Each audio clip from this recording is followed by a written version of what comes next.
يهده الله فلا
যেগুলো গাল্লা টাইপের আছে।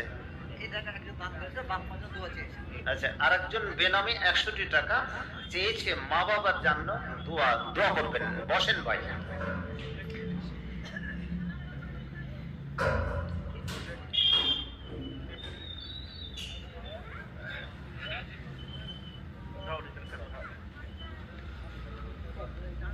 বসে যান, কেউ আর দাম দিবে না ভাই, পিছন দিক থেকে দেবে আর কি। আপনাদের যদি অসুবিধা হয় তো আমি ছেড়ে দিচ্ছি দোয়া করে, নাকি? আচ্ছা,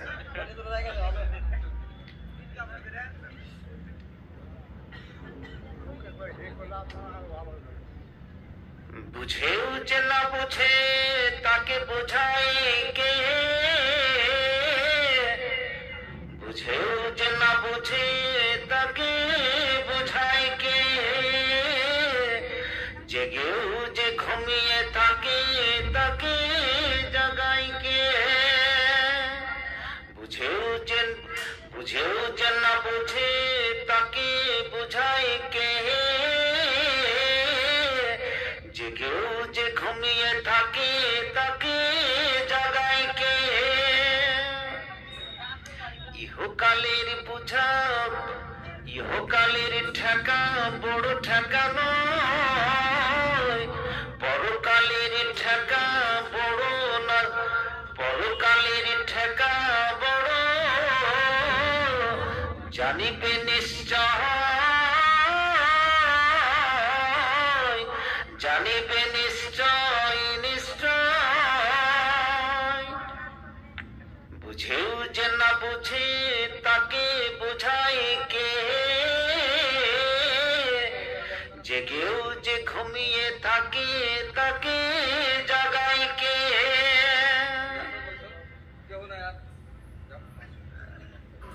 জানো না তুমি ওহির বিধান, জানো না তুমি ওহির বিধান, মানো না তুমি হাদিস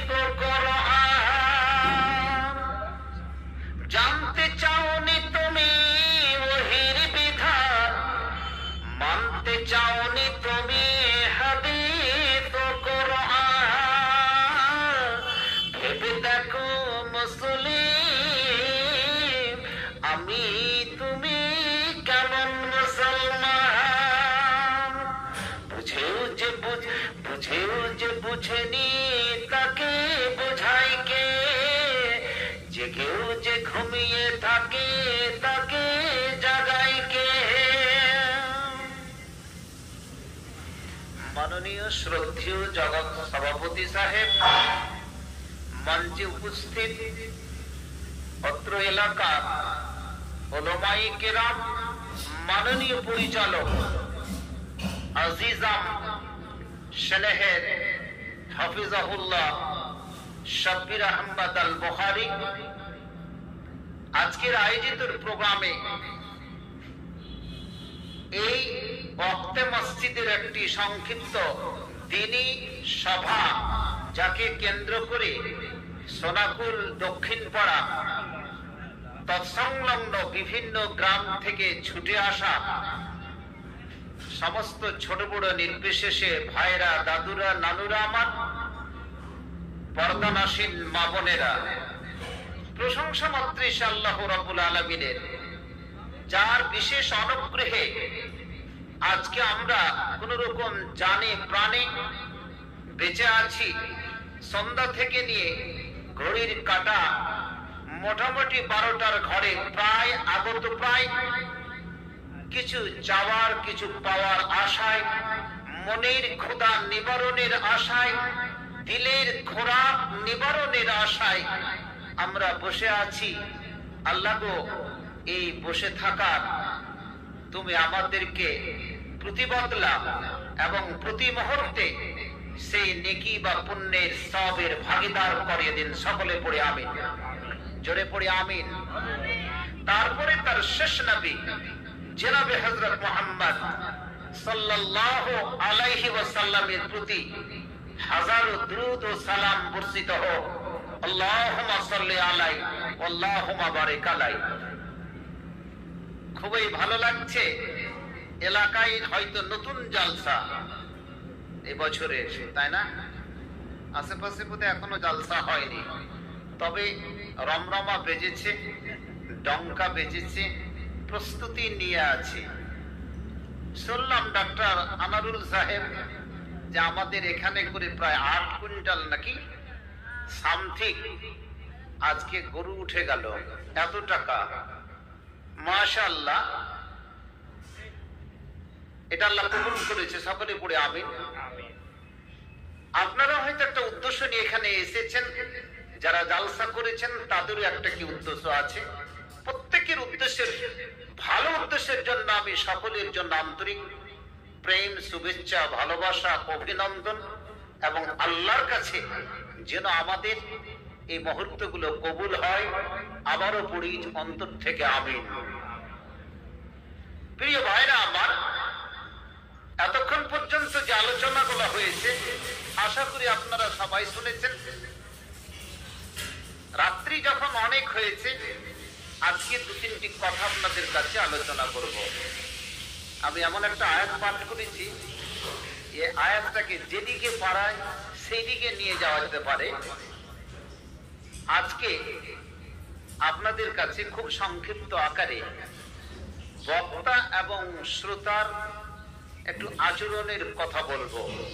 চাই আপনাদের আন্তরিক প্রেম, ভালোবাসা এবং বিশেষ করে যা কিছু হটিবার আলোচনা হবে শোনার চেষ্টা করবেন। পড়েন ইনশাআল্লাহ। বিষয়টা বুঝতে পারা গেল না, বক্তার শ্রোতা। বেশি কিছু আলোচনা করতে চাই না, তার আগে একটু কথা বলে দিই। ইসলাম কোনো আবেগের উপরে নির্ভর নয়, ইসলাম হচ্ছে কি বিবেকের উপরে। এই কথাটি মনে রাখবেন। যেমন আমার ইউটিউবার ভাইরা, আজকে তো খুব কম দেখছি, শ্রীতাগুলো আপলোড করে ছেড়ে দেওয়া হয়। এতে ইসলামের আমার সাথে আপনি একমত হবেন না, কিন্তু এর পিছনে অনেক যুক্তি আছে। আবার বক্তৃতাটা মানুষের কাছে ডিসপ্লে হয়ে যাওয়ার পর তাতেও কিন্তু তাদের যুক্তি আছে। কিরকম আবেগ? একটা বক্তা, ধরুন শাব্বির আহমদ উসমানী কিংবা আমি, আরো কেউ বক্তৃতা রাখছে, বক্তৃতাটা যখনই সেখানে করে নেওয়া হলো, দেখা গেল তার ডান অংশ বাম অংশের, ডান অংশ নিল, বাম অংশ ছেড়ে দিল, আবার ওটাকে শর্ট করে দিল, কিছু জিনিস বাড়িয়ে দেওয়া হলো, এটাকে ছেড়ে দেওয়া হলো। মানুষের মধ্যে কি আবেগ সৃষ্টি করে দেওয়া হলো, মানুষ আবেগের মধ্যে গিয়ে পড়ে গেল। প্রিয় ভাইরা আমার, তাহলে একটা বক্তাকে উঠাতে যদি এত সাজ সরঞ্জাম করা হয়, কালকে যদি আমরা ইসলামী হুকুমত পেয়ে যাই, তাহলে সেই হুকুমতটা কয়দিন থাকবে? 7 দিনও থাকবে না। আমার কথাগুলো বোধহয় বুঝে আসছে না নাকি? কথাটা কি বুঝতে পারলেন না? যে ইসলামটা কোনো আবেগের উপর নয়, এটা হচ্ছে কি বিবেকের উপরে। আবেগ দিয়ে ইসলামকে যখন আমরা কি প্রকাশ করব, তখন সেই ইসলামের জিনিস বাড়বে না। উদাহরণস্বরূপ, বছরে একটা জালসা করে নেওয়া ইসলামের কাজ নয়।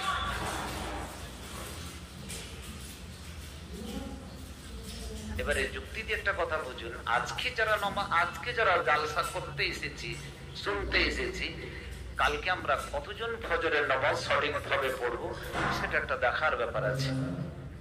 তো এটা কোনো আবেগ নয়, বিবেক দিয়ে বোঝার চেষ্টা করবেন। আর আমি চাইবো আপনাদের কাছে, অনেকদিন পর যখন সাক্ষাৎ দক্ষিণ টোলা সোনাকুলে মোড়ল একটা বসে আছে,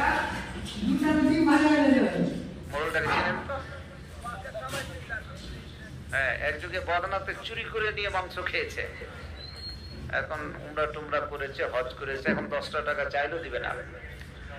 তো যা হোক, হাসবে না। আমি এমনি ভাবলাম নানা নাতি সম্পর্ক, ওই জন্য বললাম। আমি বলেছি ইসলাম কোন আবেগের কাজ নয়, এটা হচ্ছে বিবেকের কাজ। একটা ইউটিউব, হাজারটা ইউটিউব একজন আলেমের সমকক্ষ কোনোদিন হতে পারে না, এবং সেটাকে বাস্তবে রূপদান করতে পারে না। প্রিয় ভাইরা আমার, আজকে আমি বক্তা, আপনারা শ্রোতা, এই হিসাবে 2-4টি কথা বলবো। বেশি বক্তৃতা লম্বা করবো না, টু দি পয়েন্টের উপরে। বক্তার আচরণ কিরকম হওয়া চাই, আর শ্রোতা যারা শুনবে তাদের আচরণ কিভাবে হওয়া চাই, এটা কিন্তু খুব বড় বিষয়। কিন্তু আমি সংক্ষিপ্ত করে কয়েকটি কথা বলতে চাইছি। হযরতে জিবরিলের নাম শুনেছেন আপনারা? শুনেছেন? কোনদিন দেখেছেন কি? দেখেনি, নাম তো শুনেছি, তার মানে দেখাই কথা বলবেন। আল্লাহ রাসূলের কাছে হযরতে জিবরিল আলাইহিস সালাতু সালাম একবার নয়, দুইবার নয়, একাধিকবার মানুষের রূপ ধরে এসেছেন। অন্য হাদিসে বর্ণনা করা হয়েছে, কিতাবুল ওহী বুখারীতে বর্ণনা করা হয়েছে যে তার 600 খানা ডানা ছিল। কতখান? 600 খানা। তাহলে এই একজন ফেরেশতা 600 খানা ডানা নিয়ে যদি পৃথিবীর চারিদিক থেকে যদি বিছিয়ে দেয়, সূর্যের রশ্মি কি পড়বে? এতখানি তার ক্ষমতা দিয়েছেন, বলুন সুবহানাল্লাহ। তবে জনসম্মুখে এরকম বসে আছে, এটা মসজিদ তো?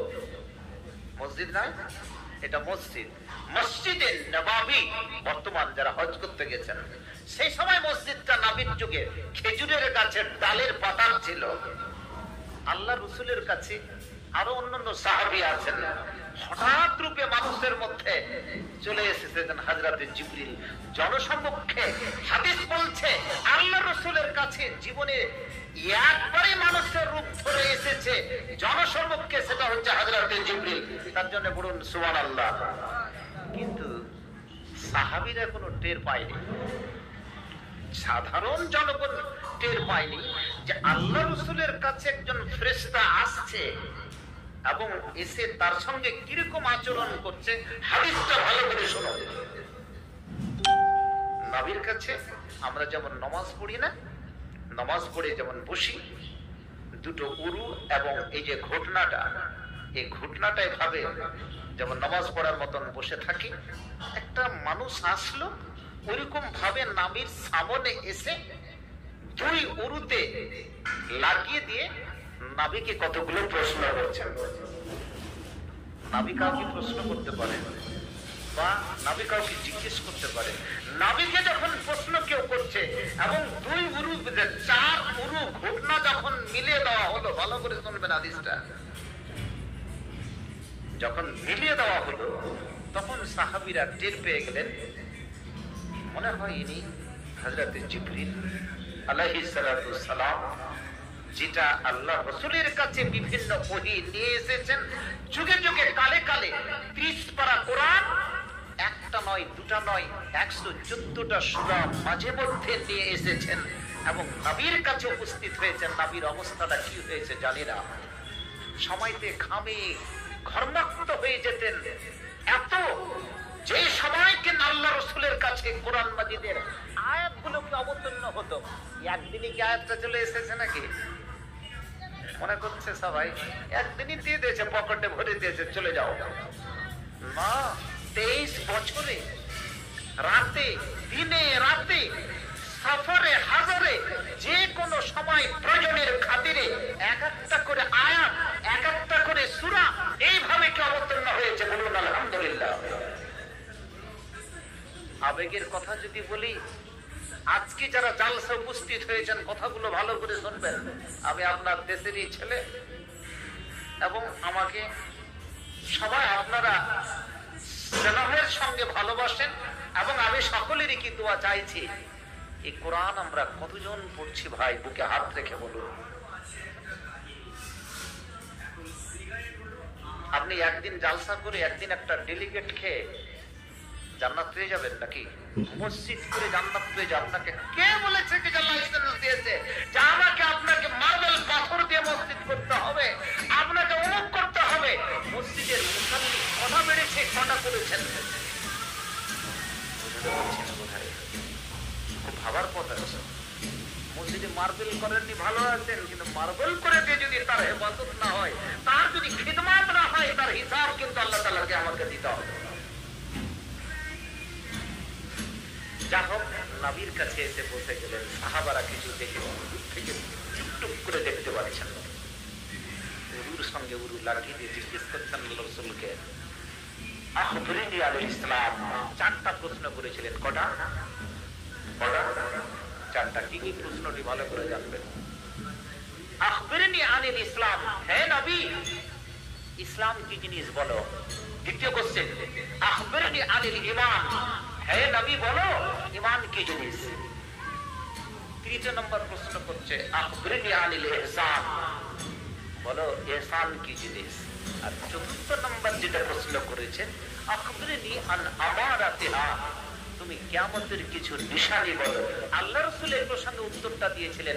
3টা প্রশ্নের তিনি উত্তর দেননি, কিন্তু চতুর্থ নম্বর প্রশ্নের উত্তরটা দিয়েছিলেন মাল মাসউলু আলামু বিহা মিনাস সাইল, যাকে প্রশ্ন করা হচ্ছে তার থেকে যিনি প্রশ্নকারী তিনি আমার থেকে বেশি করে জানেন। কিয়ামত সম্পর্কে আল্লাহ রাসূল বেশি বলতে পারবেন না, জিবরিল বলতে পারবে? কিছুক্ষণের জন্য জিবরিলও বলতে পারবে না। কে বলতে পারবে? আল্লাহ। 4টা প্রশ্ন করেছিলেন। শ্রোতা ছিলেন আল্লাহ রাসূল এবং বক্তা ছিলেন হযরতে জিবরিল। আচরণ দুজনের কিরকম হওয়া উচিত, কথাটা বুঝছেন? কত সুন্দর করে সামনে এসে ভদ্রতার সঙ্গে কি প্রশ্ন করছেন হযরতে জিবরিল নবীর কাছে। নবীর প্রশ্নের সে উত্তরগুলো সম্পূর্ণ দিতে পারছেন না, তিনি থতমত খেয়ে তার সঙ্গে কিরকম ব্যবহারটা করলেন। এই প্রশ্ন, আজকে প্রশ্নগুলোকে সম্মুখে রেখে আজ আপনাকে কথা বলতে চাই। নবী সেখানে সেই দিন কোনো বিবেক দ্বারা কাজ নিয়েছিলেন, কোনো আবেগ দ্বারা কাজ করেননি এবং সেটাকে তিনি বাস্তবিক রূপ দান করে গেছেন। প্রিয় ভাই, যখন কোন নিজামে মাদ্রাসার কোন ওস্তাদ, যেমন আমাদের সাব্বির ভাই শ্রীপুর মাদ্রাসায় পড়াচ্ছেন, একদিকে আমরাও কি পড়িয়ে গেছি, হাদিসে যাকে জিবরিল বলে, উলামায়ে কিরাম পড়ান, ছেলেরা কি পড়ান, হাদিসে জিবরিলের কিছুটা অংশ আপনাদের কাছে তুলে ধরলাম। আজকে আপনারা কত সুন্দর সহকারে এখানে বসে আছেন। আমি চেষ্টা করছি কিছু কথা বলা আপনাকে উপকৃত করার জন্য, তবে নিয়তটাকে সেরকম নিয়ে বসতে হবে যে আমি কিছু শিখবো, তাহলে আল্লাহ তাআলা শিক্ষা দেবে। কিন্তু আমরা আজকে কোন জায়গা থেকে পৌঁছে গেছি? কত আবেগের কাজ করছে আজকে ইসলামে। আপনি চিন্তা করেছেন আবেগ কিরকম? চলতে চলতে আজকে এখানে কতগুলো ছবি উঠলো, আজকে ডেলিগেট খেতে যে কতগুলো ছবি উঠলো, আজকে ফুচকা জিলেবির দোকানে কতগুলো ছবি উঠলো। আজকের যুগে সবচেয়ে বড় ব্যাপার রাস্তাঘাট চলতে চলতে কত আবেগ। একটা এটাকে কি বলে, সেলফি তুলে না মোবাইলে, ছেলে হোক বা মেয়ে হোক, একটা তুলে দিলাম আর দিয়ে তাকে ছেড়ে দিলাম সঙ্গে সঙ্গে, কি লাভ হয়? আমি বললাম না যে সংস্কৃতিকে নষ্ট করে ফেলে। আদর্শ একজন যুবতী মেয়ে কোনদিন নিজের সেলফিকে তুলে আবেগ বেছে আজকে অনলাইন জগতে তুমি শেয়ার করতে পারো না। আদর্শ মেয়ে পারবে একটা করতে? পারবে? তার মুখ দেখা, তার সমস্ত দেখা যায় আছে? বলুন না কথা ভাই। লাইক দ্যাট একজন যুবক, আল্লাহ তোমাকে খুব সুন্দর করেছে, আজকে তুমি ফেসবুকে সেলফি তুলে আজকে ছেড়ে দিলে, ছেলে মেয়ে একসঙ্গে জোড়া, কিছু লাভ আছে? যারা আদর্শ মানুষ তারা কিন্তু এই জায়গাতে আসে না। আদর্শ স্টুডেন্ট এখানে করে আসে না। এই জন্য বলেছি 365 দিনের ভিতরে 364 দিন কাটিয়ে দিলাম অন্যায় পথে, একদিন ডেলিগেট খেয়ে জালসা করে দিনের কাজ হয় না। নারে তাকবীর! প্রিয় ভাইরা, আমি ওই কথাটা বলতে চাইছি, আপনাদের কাছে নোকতা পয়েন্ট হচ্ছে কি সেটাই, যে আবেগে কোনো কাজ করতে যাবেন না। আবেগে করতে গেলে ইসলাম বাড়বে না, ইসলাম কিন্তু ঘটে যাবে। ইসলাম বাড়বে না, হৃদয় থেকে সেই জিনিসকে আমাকে ভালোবাসতে হবে। আজকে মসজিদের জন্য জালসা খেটেছি, 8টা 7টা গরু জবাই করলাম, 5টা 6টা জবাই করলাম, সেটা কি টাকাটাই আমার জন্য? না মসজিদটাকে ঠিকভাবে তৈরি করে তাকে সংরক্ষণ করে নিয়মিত আযান দেওয়া, নিয়মিত একটা ওয়াক্তবের ব্যবস্থা করা, নিয়মিত সেখানে করে নামাজ প্রতিষ্ঠাতা করা, নিয়মিত সেটা ঝাড়ু দেওয়া, মানুষের সাথে প্রেম ভালোবাসা সম্পর্ক রাখা, সেটাই হচ্ছে কি ইসলাম। একেই বলে ইসলাম। ইসলাম এরকম নয় যে তুমি সুন্দর করে একটা মসজিদ তৈরি করে রেখে দাও আর 2-4 জন পড়লি হলো, সেটাই হলো কি ইসলাম। একে বলেনি। আহা, আজ কোথায় গেল সমস্ত কি প্রাতিষ্ঠানিক ইসলাম? প্রিয় ভাইরা আমার, আমি বলতে চাইছি, খুব সংক্ষিপ্ত, বেশি সময় লাগাবো না আপনাদের। কথাটি আমার শুনে যাবেন, কিন্তু কেউ উঠে যাবেন না, একই সঙ্গে উঠে যাব। দেশের ছেলে হিসেবে আপনাদেরকে কথা বলছি, খুব মূল্যবান কথাগুলো বলে যাচ্ছি। তাহলে বক্তার শ্রোতা কিরকম হতে হবে? বক্তাকে কেউ আযান দিল, একজন ডাক দিল হযরতে বেলালের মতো, ফজরে আযানটা দিবে, যারা শুয়ে আছে তারা হচ্ছে কি শ্রোতা। এবারে শ্রোতা এবং মুয়াজ্জিন মিলে আরেকজন ব্যক্তির পিছনে নামাজ পড়বে, তাকে কি বলবো? ইমাম। আমাদের মধ্যে নির্বাচিত হবে, মসজিদ থেকে সেটা আমরা কি পরিচালনা করব। আহা হা, প্রিয় ভাইরা আমার, এই ব্যাপারে যদি কেউ নিজ অপরকে বড় মনে করে, কেউ কাউকে ছোট মনে করে, কেউ কাউকে বড় মনে করে, তাহলে বড় মনে করা ভুল হবে। কিরকম? যুক্তির খাতিরে একটাই কথা বলছি আপনাদেরকে। হযরতে মুসা বলে একজন নবী আছেন, ইনি 3য় আসমানে আছেন। হযরতে মুসা কত আসমানে আছেন?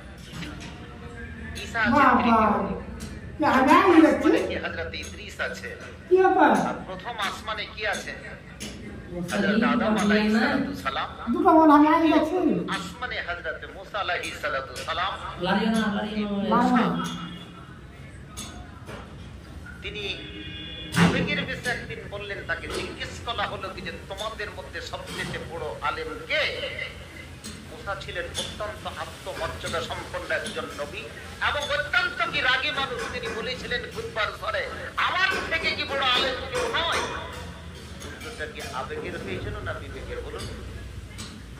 হ্যাঁ, নবীর শানের উপরে কিন্তু কথা বলা যাবে না, কিন্তু কিছুক্ষণের জন্য আবেগের। এবারে প্রশ্নটা হলো, ঠিক আছে, তুমি যখন বলছো কি যে আমি সবচেয়ে কি বড় আলেম, সবচেয়ে বড় জ্ঞানী ব্যক্তি আমি, তাহলে আল্লাহ বলছে, তাহলে এটা তো তার মতিভ্রম এবং তার আবেগের বেশি কথাটি হয়েছে, একটা গর্ব অহংকারের সৃষ্টি হয়েছে। হযরতে মুসাকে বলে দেওয়া হলো, এ মুসা, তুই সবচেয়ে বড় জ্ঞানী বা বড় আলেম তুই নস, তোর থেকে বড় জ্ঞানী বা আলেম আমি পৃথিবীর মাটিতে সৃষ্টি করেছি। কিন্তু এ হরিশ্চন্দ্রপুর থানার কোন স্থলে তার স্থান নেই। কোথায় আছে? জলের ভিতরে তোর আলেম তো জনের ভিতরে তো ওস্তাদ থেকে বেশি জানে, ওই লোকটা সেখানে করে আছে। ভালো করে শুনবেন, বক্তার কি শ্রোতা। ইসলামকে যদি ওপর থেকে বুঝেন, কয়েকদিন আগে আমি, দুদিন আগে নেপাল হয়ে, পাটনা হয়ে, দিল্লি হয়ে, কলকাতা হয়ে বাড়ি আসলাম। হযরত নিজামউদ্দিন আউলিয়াতে গিয়ে দেখলাম, আহা, ইসলাম কোনো দেখানো জিনিস নয়, আজকে আবেগের জিনিস নয়, এটা হচ্ছে বিবেকের জিনিস। যদি বিবেকের মাধ্যম দিয়ে না বুঝেন, তাহলে এই লোকটি যদি জালসা না করে, এই লোকটি যদি নামাজ না পড়ে, মসজিদ তৈরি করে, আল্লাহর কিছু হবে কি না? কোনো দোষ কি? ভালো করে বলুন, হবে না। আহা, খুব দুঃখ কথা বললাম। আজকে আমরা কোন জায়গা থেকে বুঝেছি ইসলামের কজন কাজ করছে? আজকে এতগুলো কবর হযরত নিজামউদ্দিন আউলিয়াতে এতগুলো চাদর চড়ছে, আমাকে মনে হচ্ছে প্রত্যেক দিন কোটি কোটি টাকা সেখানে করে ব্যয় করছে এই মুসলমানের আওলাদ সন্তানেরা, কি বাচ্চারা, কত অশ্লীল কাজ সেখানে করে কি হচ্ছে। আজকে চিন্তা করেছেন শেখ খাজা মঈনুদ্দিন চিশতি রহমতুল্লাহ আলাই সেই আজমির শরীফে, আমি সেখানে করে গিয়ে দেখেছি আজকে মানুষ ইসলামের নামে সমস্ত কি ভণ্ডামি গন্ডামি ছাড়া আর কিছু নাই কি জগতে। নারে তাকবীর! মরতে গেলে মুসলমান হয়ে মরুন। বেশি ইবাদত বান্দেগি করার দরকার নেই, বেশি সিজদা দেওয়ার দরকার নেই, বেশি কিছু করারও দরকার নাই, বেশি দান করারও দরকার নাই। কিরকম? মাওলানা বেশি দান না করলে মসজিদটা কি করে হবে? কেউ 100 টাকা দান করেছে আর কেউ 5000 টাকা দান করেছে। আমি বলি যে 100 টাকা আল্লাহর কাছে গ্রহণযোগ্য, আর 5000 টাকা গ্রহণযোগ্য নয়। 5000 টাকার ভিতরে যদি অন্যায় উপার্জন থাকে, সেই টাকাটা যদি মসজিদে দান করে কিছু হবে? আর 100 টাকা আমার ফরিয়াতুল্লাহ মামু সকালে কাজ করতে গিয়ে দোকান দিয়ে পেয়েছে, ওই টাকা দান করলো, কবুল হবে কি হবে না বুঝাতে পারলাম না। তো হাজারো রিকাত নামাজ পড়ে কি লাভ আছে? হাজারো হজ আর উমরা করে কি লাভ আছে? আমি 2 রিকাতই নামাজ পড়বো, 5 ওয়াক্তই নামাজ পড়বো। কিছু হাজিগুলো দেখো না, 2-3 বার হজ করতে যায়। একবারই তো হজ ফরজ হয়েছে, কি প্রয়োজন ছিল যে তুমি 2-3 বার হজ করতে যাবে? অন্য কাউকে দিয়ে বুঝাতে। সমাজে অনেক ছেলে, ব্রিলিয়ান্ট ছেলে আছে, তোমার টাকাটি দিয়ে দিতে ইঞ্জিনিয়ার পড়তো, ডক্টরি পড়তো, বিসিএ পড়তো, এমসিএ পড়তো, সমাজের কাজ হতো। তোমার মতো লোক 3 বার 4 বার হজ করে তুমি পূর্ববারটা করে দিয়েছো সোনাপুর লোকটার। আরে তাকবীর!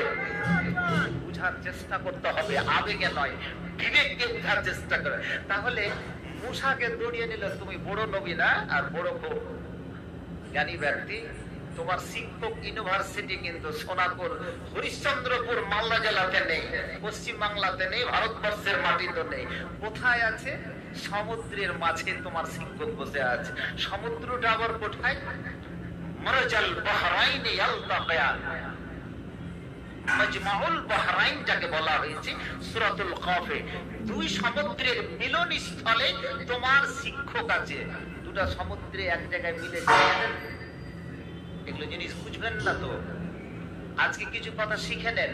মনে করেন যে আমি একটা ক্লাস নিচ্ছি ওখানে শ্রীপুর মাদ্রাসাতে পড়াচ্ছি চাকরি পাওয়ার আগে, এখান দিয়ে সাইকেল চালিয়ে গেছি, নেংটি মেরে গেছি ডালবাংলা, তাই না? আজকে স্বামী মাখতাম না, তুমি নেই, বসে আছিস। আজকে ফোন হলো যে তোর পাড়াতে জালসা করতে যাচ্ছি, কোথায় আছি? তো রাজস্থানে। ও বেচারি খুব বিপদে আছে শারীরিক অবস্থা নিয়ে, সবাই দোয়া করবেন। যা হোক, 2টো সমুদ্র আমরা এলাহাবাদে গিয়ে দেখেছি। ভারতবর্ষের ইসলামিক কনফারেন্সের সভা